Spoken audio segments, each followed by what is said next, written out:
Oh, okay, Chris. Congratulations, first of all, buddy. Thanks, man. I appreciate it. Yeah, watched it a couple of times now. Gonna watch it a bunch more before it finally screens. But yeah, really gotta say I'm really, really happy when it's one of the locals that's done it.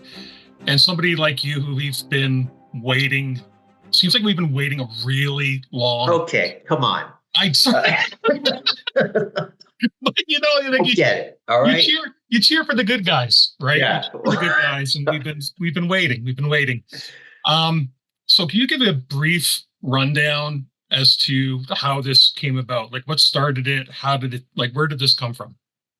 Well, the inception of it came from back when I first came to Toronto from Sault Ste. Marie, and as a young film student, it was the same year that Jerry was premiering at TIFF, and watching Jerry and then becoming like super. I just really love that film. It took me by surprise just how simple it was. And then the rest of Gus Van Sant's films of the same ilk, like Elephant and Last Days, just loved them all and wanted. And being like a horror guy, being a genre guy, just thinking, how can these aesthetic elements work in genre film? And I thought a slasher would be the easiest way to do that because there's so much that like just walking through the woods and nature can like imbue a film with. And then it just sat there as an idea in my head forever, until working on Psycho Gorman. It was during some downtime for one of the scenes. Um, we were just talking about slashers and mentioning how there hasn't been anything really different, not even like new, but just like how it's so the tropes are so worn in. And I just kind of offhandedly pitched the idea I had of just following a slasher through the woods, just a lot of walking, a lot of just like treating it like a nature documentary, treating it like just documenting, like almost like a letter carrier going about their day, delivering mail, except instead they're just, killing campers. And I was like, it would be pretty, it could be very, very boring, but it would be its own thing. And yeah, everybody was just got a little. The response to that was way more interest than I thought it would be, and like Steve was saying, yeah, if you do something like that, I'll come on and I'll help you out for sure. And Andy Appel, who was shooting Psycho Gorman, he said, yeah, he'd do it too. And Pierce Sturks, who ended up eventually like shooting the final version of the film, was there, and yeah, everybody was just on board. So I was like, okay, I should write this thing out, and it's what I did. Then years and years later. But well worth the wait. Because it's awesome. Again, just watching it this afternoon, just to kind of as a refresher, it's familiar but totally different. And do you have any thoughts as to why? I'm glad it happened for you, right? But do you have any thoughts as to why it took this long for someone to do it this way? Um, I mean, no, other than I feel like every artist suffers from um, a lack of motivation and in some way. It's whether that's conviction or whether that's just the striving for like the perfect, like perfection in their work. I have no idea. It's something that I definitely fight with, but now that it's out, now that it's done, I'm definitely hearing from a lot of people who had this idea before. We're just like, this was my idea. And you went and did it. I'm like, yeah. It's like saying that you want to make a flying car. And then when somebody makes a flying car, it's like, that was my idea. I said the words flying car first. Uh, yeah. I it's also just something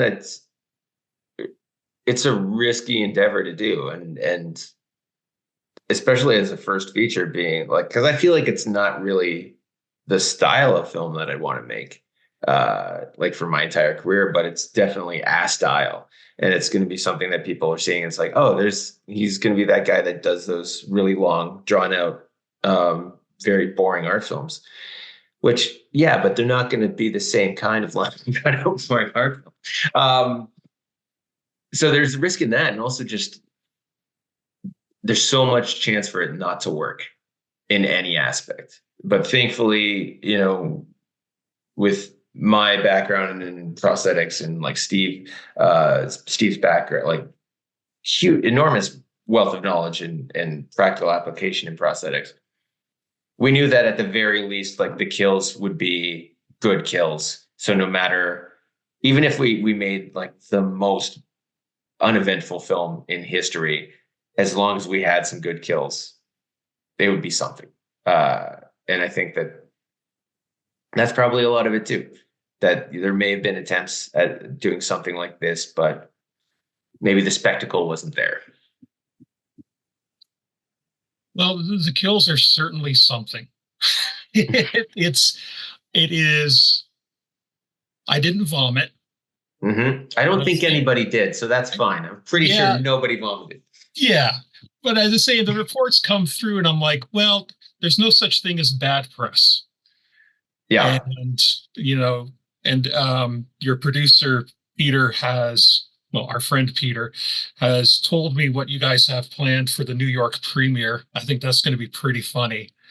I'm not even privy to this, so okay. Oh, you don't even know? Okay, no. Yeah. No, all right, let's keep it a secret. It involves Aurora, but that's okay. What happened to Aurora. They're going to do something about what happens to Aurora. All right. So now you know.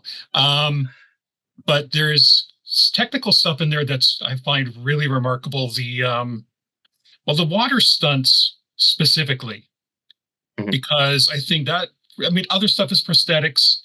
The wood chopping shed scene, I really would love to dig into that more out there later on with more time. But the water scene had to have been probably the most challenging part of all the kills. Mm-hmm. Yeah, it definitely had its own unique problems. And that was a scene too that was very, very far removed from what we'd originally intended.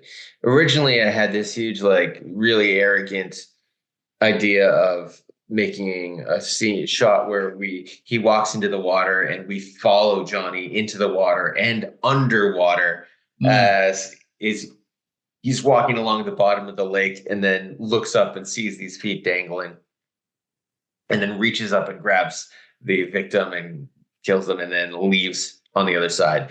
One of these things where it's, I think I felt that I had to prove myself in a way as a director where people would be like, how did they do that? But logistically, that would be an absolute nightmare. We were pricing it out and trying to figure out how to do it. And it was just so many things.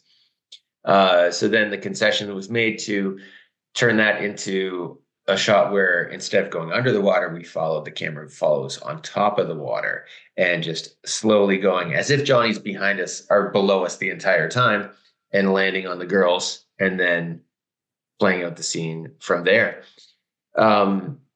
But that proved to be, we attempted that scene multiple times. Weather killed us one time. Another time we had, there was a small piece of equipment that didn't come with our equipment rental that prevented us from doing it. And it was just getting so costly because we had to pay for a dive team. We had to pay for lifeguards. We had special rentals and stuff like that. Everything was just adding up. And when it came time to reshoot the film, because there was, of course, it's no secret, but we ended up reshooting like 75, 80% of the entire movie. Yeah. We knew that we couldn't accomplish that one shot. So it had to be like that one idea of how to achieve that scene. So we were just going to lock it off and have a series of like basically effects plates that we'd comp into each other. And that's one thing that I'm very nervous about because although I know how to do prosthetics, I know nothing about VFX. And I'm so very insecure in like, can this actually be achieved? But the team at Wild Effects that handled this just kind of seamlessly made it work. I find like technically that was really, really tricky, but it was also very easy, but the big worry, the big panic about it was just like, is this, I don't know what I'm doing really as far as VFX. Yeah. Well, when it showed up in the trailer, it was definitely one of the things that I wanted to see play out, and I love the pacing and the anticipation, but also the anxiety of it all, just waiting, and the time that you spent with each one. So, um, cool. I think we're about to run out of time, man. That's Oh, way sorry, too man. quick. Were plates involved with the wood chopper? Yes, plate to Okay. the eyeballs. That's Okay. it. We just always try to get actors' eyeballs to throw them on your prosthetics. It makes a world of difference. Because I was watching it through the second time around, I'm like, his eyes are still moving. Like, okay, crap. Because I know I very rudimentary understanding about plates and stuff like that. But that I saw the eyeballs move for the second wipe, and I'm like, oh, how? Yeah, no, it's the Good big stuff. secret. Always get eyeballs. Oh, all right, man. Listen, again, I just very happy that it's happening to one of the local guys, that it's on the local team, that a lot of friends are involved in this. And I'm glad that it's going to knock people off their feet, man. I'm really happy for everybody. So congratulations. Thanks. Really appreciate it, Andrew. Good Okay. talking with you, man. Thanks, man. All right, take it easy. Later.